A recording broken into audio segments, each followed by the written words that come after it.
béni. Amen. On m'a appelé à 23h pour venir intervenir le matin au premier culte, à la première partie. J'ai dit je n'avais pas de choix à se préparer. Et à 5h, on a quitté la maison pour venir ici. Et puis quand on termine la première partie, on me dit celui de la deuxième partie n'est pas là. Tu peux encore prendre la relève. Donc aujourd'hui, on a fait que dire. Amen. Amen. Que Dieu nous aide par son esprit comme il nous a aidé à la première partie. Amen. Nous sommes dans Colossiens chapitre 1er, le verset 21 à 23. Okay. Colossiens chapitre 1er, 21 à 23. La Bible dit ceci.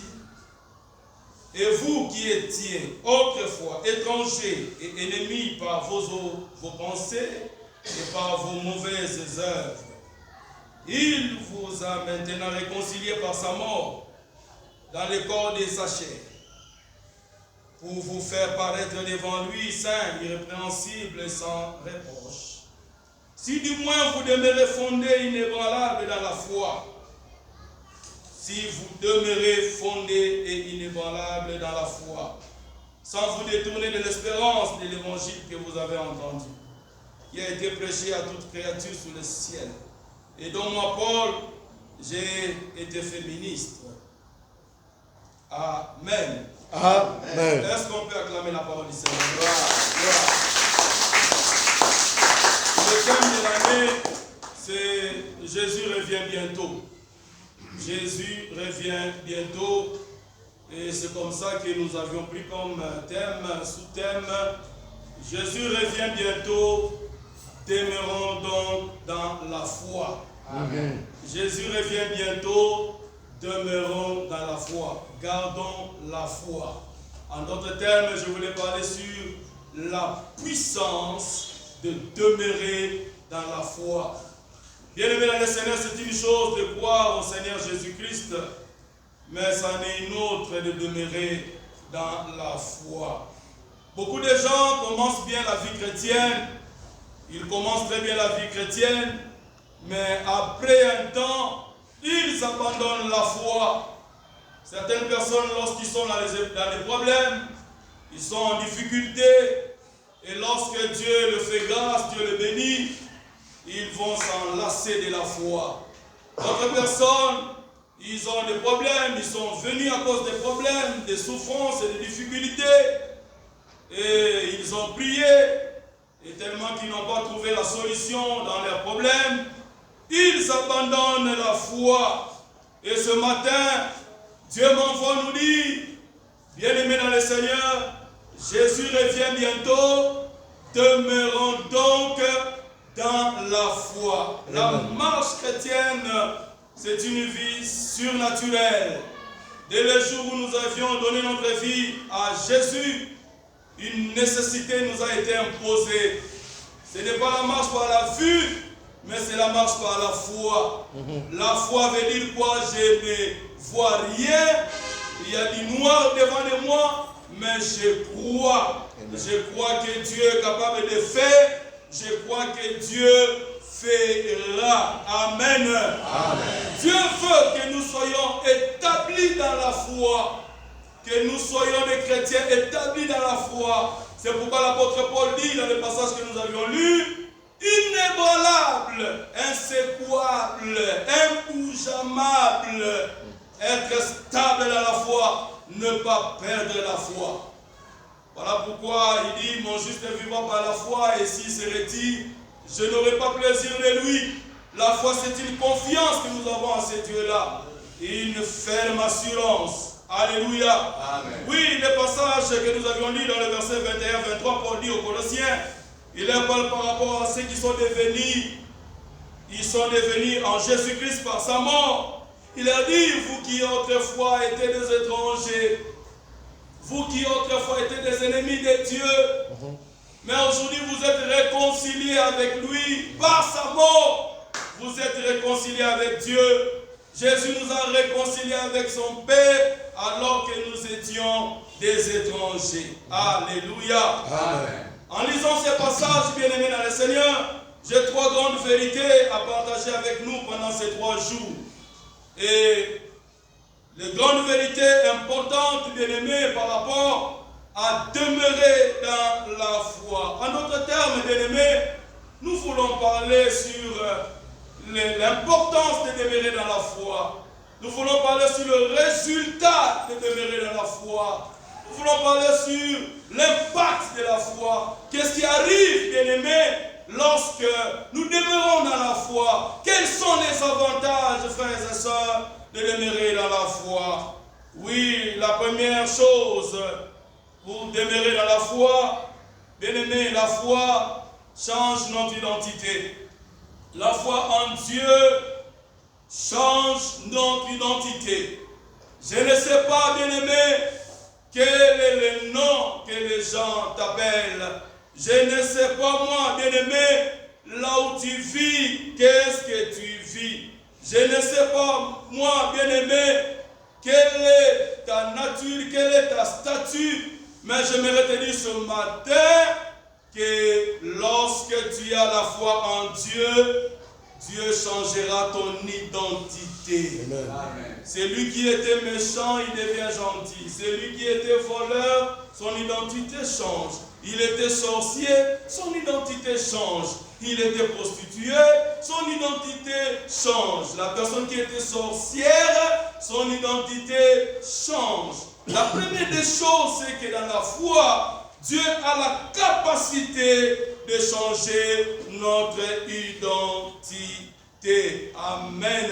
Amen. Ce n'est pas normal et c'est impossible, bien-aimé dans le Seigneur, d'être dans la foi et ne pas changer d'identité et rester statique et rester la même personne. Bien-aimé, Dieu nous amène à changer notre identité. Lorsque nous lisons le verset 21, la Bible dit, vous qui autrefois étiez étrangers, ennemis de Dieu par vos offenses et par vos mauvaises œuvres, il vous a réconciliés par sa mort, par le corps de sa chair. Amen. Amen. Pourquoi l'apôtre Paul parle pas? Il insiste sur la mort de Jésus sur le corps de sa chair. Parce que en Colosse, bien-aimé, les gens ne croyaient pas que Jésus était un homme. Et voilà pourquoi ils ne croyaient pas à la résurrection de Jésus-Christ. Ils ne croyaient pas en sa mort. Et voilà pourquoi l'apôtre Paul est en train de parler pour dire que c'est grâce à sa mort, la mort dans sa chair, qui a permis que nous, qui étions ennemis de Dieu, qui étions des étrangers, désormais nous sommes réconciliés. Alléluia. Amen. Nous sommes réconciliés avec le Père. Amen. Amen. Oui, bien-aimé, je parle de l'identité. Comment on t'appelle? Quel est le nom que les gens te connaissent? On t'appelle par quel nom dans le quartier au service? Quel est le nom par lequel les gens t'appellent? Oui, dans le verset 21, il y a des noms qu'on a donnés ici. Le premier nom, on nous parle des étrangers. Est-ce que quelqu'un peut dire après moi étranger? Étranger. Dis après moi étranger.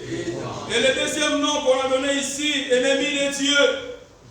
Paul dit ici, avant la foi, avant d'accepter Christ, nous étions premièrement des étrangers et deuxièmement nous étions des ennemis de Dieu. Alléluia. Amen. Oui, un étranger a quelques caractéristiques. Quelles sont les caractéristiques d'un étranger? Un étranger n'a pas une adresse fixe. Un étranger, c'est un visiteur. Il est là pour un temps, après il va partir. Oui, dans la vie chrétienne, bien-aimés, ne soyons pas des étrangers. Quand nous venons dans la maison de Dieu, ne soyons pas des étrangers. Quand nous venons à la dévotion matinale, ne venons pas, bien-aimés, comme des étrangers. Alléluia, comme des visiteurs. Oui, bien-aimés, après avoir longtemps se converti, venir en Christ, bien-aimés, il faut quand même que notre identité change. Et c'est ça le problème de nos églises aujourd'hui. La plupart des personnes qui viennent à l'église, ce sont des visiteurs. Ils viennent dans nos églises, mais ils viennent comme des étrangers. Regarde comment ils dansent. Regarde comment ils prient. Et c'est comme ça qu'ils prient. C'est comme ça qu'ils chantent. Et c'est comme ça qu'ils donnent des offrandes. Les étrangers observent de loin. Les visiteurs, ils observent de loin. Parce qu'ils savent qu'il est là, après un temps, il va partir. Et c'est ça le problème. Autrefois, bien-aimés, nous étions des étrangers. Mais la foi en Dieu doit changer notre identité, bien-aimés. Nous ne sommes plus des étrangers, nous ne sommes plus des visiteurs, mais nous sommes devenus enfants de la maison. Enfants de Dieu. Alléluia. Oui, bien-aimés dans le Seigneur, l'église n'est pas comme un bar, mais l'église c'est la famille de Dieu. Oui, dis à ton voisin, ne sois pas un étranger. Un étranger, deuxième caractéristique, un étranger n'est pas stable. Il n'a pas une adresse fixe. Tu le vois, après un temps, il disparaît. Parce qu'il est un visiteur. Parce qu'il est un étranger. Alléluia. Amen. Tu peux le voir pendant un moment. Mais un moment, vous le cherchez. Vous le cherchez à l'église, vous ne le voyez pas. Par où on peut vous trouver? Par où on peut vous rencontrer? Par où on peut vous voir? Il n'a pas d'adresse. Il n'est pas fixe. C'est ça le caractéristique, bien-aimé, des étrangers. Jésus revient bientôt, frères et sœurs. Il revient bientôt. Demeurons donc dans la foi. Alléluia. Amen. Un étranger n'a pas besoin d'adresse fixe parce qu'il est un étranger. Il n'est pas citoyen du pays. Oui, bien-aimé, mais un fils du pays a sa parcelle. Il a une carte de nationalité. Parce qu'il sait que c'est son pays. Il a son adresse. Parce qu'il sait que c'est sa nation. Mais un étranger, bien-aimé, c'est un visiteur. Un étranger n'est pas stable, bien-aimé, dans le Seigneur. Alléluia. Quelle est ton adresse, bien-aimé, dans cette église? Paul dit comment nous étions des étrangers. Troisièmement, un étranger, c'est qui? Il ne participe pas correctement dans des choses. Il ne participe pas. Il est un étranger, il sait qu'il va partir. Il ne participe pas dans des choses.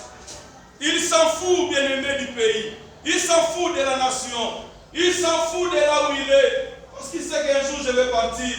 Un jour, je suis visiteur. Je suis étranger. Mais dans la maison de Dieu, lorsque tu viens dans la dévotion matinale, frères et sœurs, ne sois pas un étranger. Tu es fils de la maison. Tu dois participer. Tu dois servir Dieu. Alléluia. J'ai compris que dans la foi chrétienne, Dieu bénisse donc l'identité change.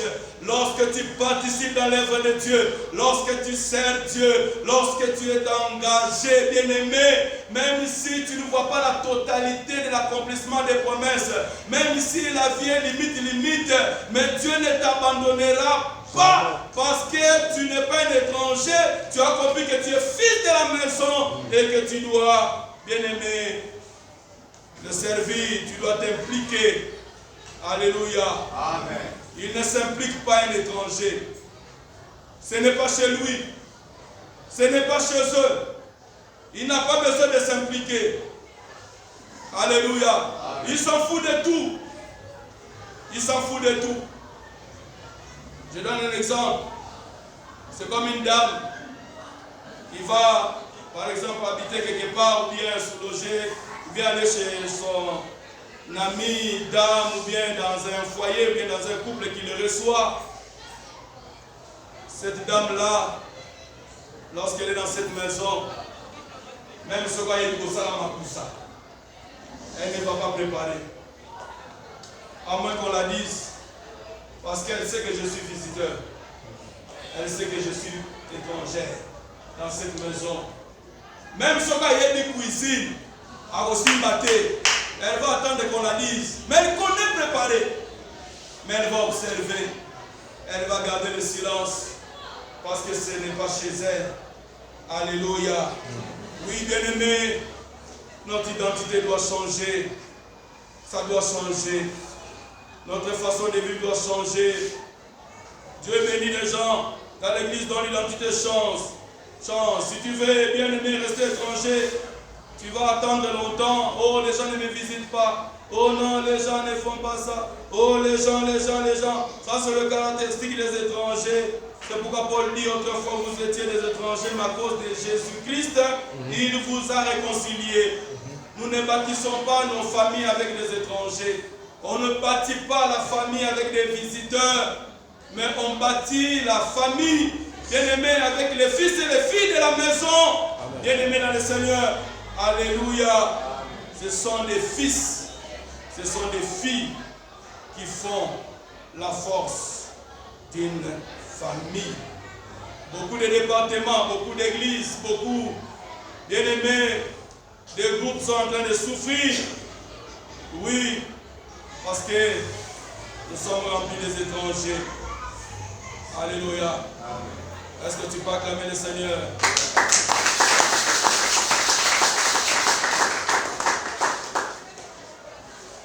Que ton identité change. Amen. Le deuxième nom qu'on a donné ici, ennemi de Dieu. Dis après moi, ennemi de Dieu. Ennemi de Dieu. Deux choses que Paul a données dans ces versets. Qui fait d'un homme ou une femme ennemi de Dieu. Alléluia. Écoutez, quand Dieu a créé l'homme, il n'a pas créé l'homme pour qu'il soit son ennemi. Mais il a créé l'homme pour qu'il soit en relation avec lui, pour qu'il soit en communion avec lui. L'homme, comme étant ami de Dieu. C'est pourquoi dans les jardins d'Éden, là où étaient Adam et Ève, la Bible dit que Dieu venait communier, parler avec l'homme. Chaque matin, chaque soir, il venait parler avec l'homme. Et ce jour-là, dans la brise du soir, dans ce léger vent, l'homme a entendu la voix de Dieu. Où es-tu? Où es-tu? Et l'homme va dire, je suis nu. Je suis nu. Bien aimé, tout ce temps-là, l'homme était toujours nu. L'homme n'avait pas d'habit, il était toujours nu. Mais qui lui a dit, tu poses la question, qui t'a appris que tu es nu? Parce qu'il y avait la présence de Dieu pour couvrir l'homme. Il y avait la gloire de Dieu, bien-aimé, qui faisait que la nudité de l'homme, que l'homme ne soit pas conscient qu'il était nu. Parce qu'il y avait la présence de Dieu, il y avait la gloire de Dieu qui était en train de le couvrir. Alléluia. C'est comme ça que, bien-aimé, tu peux voir quelqu'un, il n'a rien. Mais quand vous le regardez, c'est comme s'il a assez. Pourquoi? Parce que la gloire de Dieu, la présence de Dieu couvre sa nudité. Oui, mais le jour où ils ont péché, ils ont pris conscience qu'ils étaient nus. Dieu leur pose la question, mais qui vous a dit? Qui t'a dit? Qui t'a appris? Parce que tout ce temps, c'est comme ça que tu étais. Parce qu'il y avait la présence de Dieu, la gloire de Dieu qui accompagnait l'homme. Dieu s'est couvert, bien-aimé, ses enfants. J'ai pris Dieu pour toi ce matin, que la gloire de Dieu puisse t'accompagner, que la présence de Dieu couvre ta vie, couvre ton foyer, couvre tes enfants. Est-ce que je parle à quelqu'un? Je dis que la présence de Dieu couvre ta maison, couvre tes activités, au nom puissant de Jésus. Amen. Alléluia. Amen. Et que notre identité puisse changer. Mais Paul dit ceci, vous étiez des ennemis de Dieu. Ennemis de Dieu. Ennemis de Dieu. Ennemis de Dieu par quoi? Par vos pensées. Et puis par vos mauvaises œuvres. Par vos pensées et par vos mauvaises œuvres. Frères et sœurs, vaut mieux que les gens t'haïssent, mais ne sois pas ennemi de Dieu. Si tu deviens ennemi de Dieu, qui va intervenir en ta faveur? Qui pourra dire à Dieu, Seigneur, laisse-lui? Personne ne le fera. Si tu deviens ennemi de Dieu, qui va te protéger? Si tu deviens ennemi de Dieu, bien-aimé, même lorsque tu prieras, la prière ne sera pas exaucée. Si tu deviens ennemi de Dieu, bien-aimé, qui va encore te garder? Qui va encore te protéger? Alléluia. Amen. Ennemi de Dieu, premièrement par vos pensées. Les pensées. Ennemi de Dieu par les pensées. Les pensées souillées. Oui, bien-aimé, il arrive que nous ne puissions pas commettre les péchés comme ça. Mais dans les pensées de tuer, dans les pensées déjà tu es un meurtrier. Quelles sont les pensées qui envahissent nos cœurs? Quelles sont les pensées qui nous envahissent? Les pensées d'adultère, les pensées de l'ivrognerie, les pensées de la méchanceté, les pensées souillées. Alléluia. Amen. Oui, bien-aimés, nous venons à l'église, nous chantons, nous louons, mais nous avons des pensées souillées. La Bible dit que Dieu connaît les secrets de nos pensées. Devant Dieu, aucune pensée n'est cachée. Devant lui, aucune chose n'est cachée. Alléluia. Amen. Oui, bien-aimé, il voit tout. Il connaît tout. Les pensées de commettre du mal. Les pensées de l'adultère. Comme je disais, il y a des gens qui ne font plus le mal physiquement comme ça, mais dans la pensée. Alléluia. Amen. Des mauvaises choses. Toi, tu penses toujours des mauvaises choses. Oui, bien-aimé dans le Seigneur, la vie chrétienne, bien-aimé, c'est une vie. La vie chrétienne, ce n'est pas un nom, mais la vie chrétienne, c'est une vie. Ce n'est pas un nom, ce n'est pas un titre. Non, bien-aimé, c'est une vie qu'on doit refléter. C'est une vie qu'il faut que nous puissions refléter. Ce matin, bien-aimé, quel est l'objet de tes pensées? Paul dit, quand tu as des mauvaises pensées, tu deviens ennemi de Dieu. Alléluia. Amen. Et Paul d'ajouter, il dit ici, il n'y a pas que de mauvaises pensées qui rendent quelqu'un ennemi de Dieu. Les mauvaises pensées conduisent aussi aux mauvaises œuvres. Aux mauvaises œuvres, bien-aimés dans le Seigneur. Les mauvaises œuvres. Bien-aimés, avant d'aller tuer, avant de commettre l'adultère, avant de faire du mal, bien-aimés, tout commence par les pensées. De penser de mettre, de penser de faire du mal à l'autre, de penser de faire du mal à quelqu'un. Tout cela est dicté d'abord par les pensées. Alléluia. Amen. Si Dieu pouvait faire grâce qu'il y ait un écran géant ici, qui pouvait révéler l'état de nos pensées, bien aimés, je crois que ça sera terrible. Alléluia. Amen. Dans sa parole, la Bible dit, je connais tes œuvres. Dieu connaît tes œuvres, il connaît nos œuvres.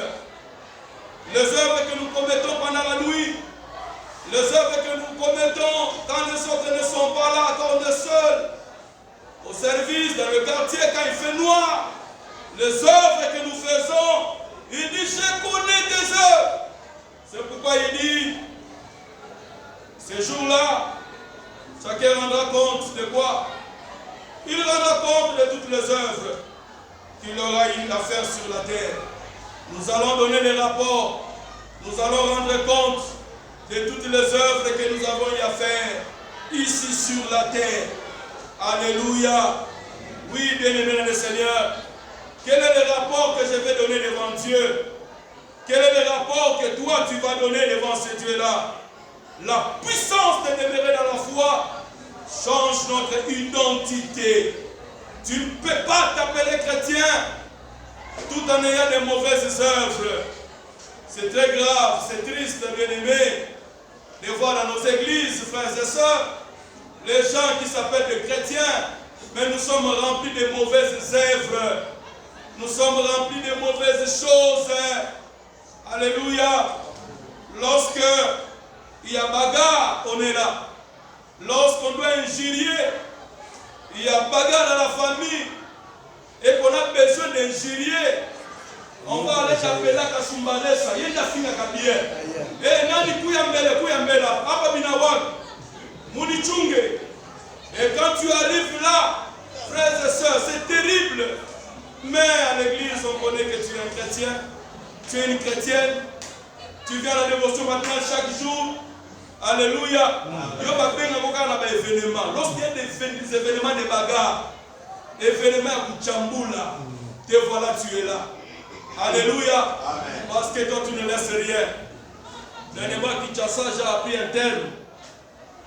J'ai appris un terme où le Kino est en train de dire Ekola de l'angaïté.